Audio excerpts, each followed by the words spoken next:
If you wanted to stop Africa from becoming a superpower, you wouldn't have to invent a new strategy. The blueprint has already been written, tested, and perfected over centuries. You'd start by making sure Africa never unites. The easiest way to do that is by keeping people divided along ethnic, tribal, and religious lines. If they ever start working together, remind them of past grievances. Stoke old wounds. Fund separatist movements. Keep border disputes unresolved. Make sure every time they take one step forward, they take 2 steps back because they're too busy fighting each other. You'd install leaders who serve foreign interests, not their people. Find the most corrupt, the most easily manipulated, the ones who crave wealth and status more than progress. Offer them power in exchange for loyalty. If a leader rises who actually cares about Africa, get rid of them. Assassinate them if necessary. But if that's too messy, just destabilize their government and back a coup. If they talk about nationalizing resources, make an example out of them. If they try to unite Africa, take them out before the idea spreads. You'd keep Africa economically weak by making sure it never industrializes. Let them export raw materials, but never process them themselves. Control the mines, the oil fields, the rare earth minerals. Keep them selling cheap and buying expensive. If a country tries to break free and build its own industries, sabotage it. Place sanctions, destabilize its currency, fund local opposition, crash its economy. If that doesn't work, orchestrate a civil war.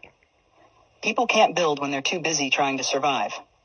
You'd make sure their education system produces workers, not innovators. Teach them history that glorifies their oppressors. Make them think their cultures are primitive. Their ancestors were savages. Their future depends on foreign approval. Train them to memorize, not to think critically. Keep their best and brightest looking overseas for opportunities. Make them dream of escaping Africa rather than fixing it. Offer scholarships that take their top minds to the West and never encourage them to return. Let the continent keep training doctors and engineers only for them to go enrich other nations. You'd control their narratives. Own their media, control their stories, dictate their image to the world. Make them believe they are corrupt, hopeless, eternally in crisis. Flood their screens with poverty porn and war zones. Show them charity ads that make them believe they are helpless without foreign aid. Downplay their successes. Twist their victories into isolated incidents. If an African country develops a groundbreaking innovation, credit a foreign investor. If an African leader implements a successful policy, frame it as an anomaly rather than proof of competence. You'd make sure they remain dependent. Drown them in debt. Offer loans with impossible conditions. Force them to privatize everything so foreign corporations own their water, their electricity, their land. When they struggle, give them just enough aid to keep them alive, but never enough to make them self-sufficient. Use charities to create a culture of reliance rather than resilience. Make them think foreign intervention is necessary, that they can't solve their own problems, that they always need help from the outside. You'd suppress their military strength. Keep their armies weak, their defense industries non-existent. Sell them weapons to fight each other, but never let them develop high-tech military technology.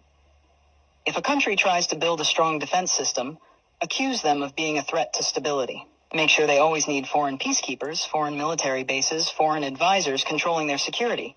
Keep them vulnerable to invasion, coups, and foreign interference. The formula is simple. Divide, corrupt, exploit, miseducate, control. Keep them fighting each other. Keep them looking outside for solutions. Keep them poor, dependent, insecure. Make sure every attempt to break free is met with resistance so strong that the next generation thinks twice before trying again. This isn't a theory. It's history. The real question isn't how to stop Africa from becoming a superpower.